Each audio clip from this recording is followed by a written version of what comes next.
அந்த பொலிட்டிக்ஸ்க்கு வந்த பிறகு எப்பயாவது தோணியிருக்கா? "எப்பா சினிமா எவ்வளவோ தேவலாம்ப்பா" அப்படின்னு? கண்டிப்பா. நெறைய ஆ. வாட்டி.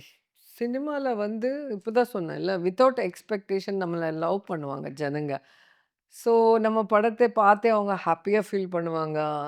நம்மள பிளெஸ் பண்ணுவாங்க. நம்ம யாருன்னு தெரியாம நம்ம ஃபேமிலி நல்லா இருக்கணும், நம்ம படங்கள் நல்லா இருக்கணும், இவங்க நல்லா நெறைய படங்கள் பண்ணணும்னு சும்மாவே பிளெஸ் பண்ணிட்டே இருப்பாங்க.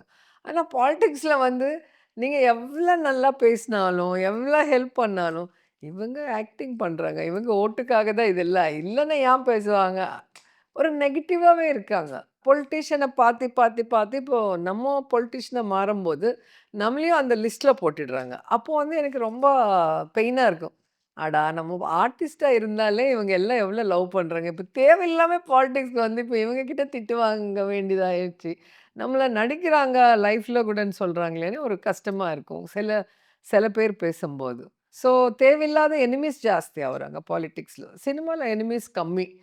எல்லாருமே அவங்க படம் நல்லா ஓடணும்னு நெனைப்பாங்க. அடுத்த ஹீரோ, ஹீரோயின் படமோட எங்க படம் நல்லா ஓடணும்னு நெனைப்பாங்க தவிர, இந்த பாலிடிக்ஸ்ல மாரி வெஞ்சன்ஸ் இருக்காது.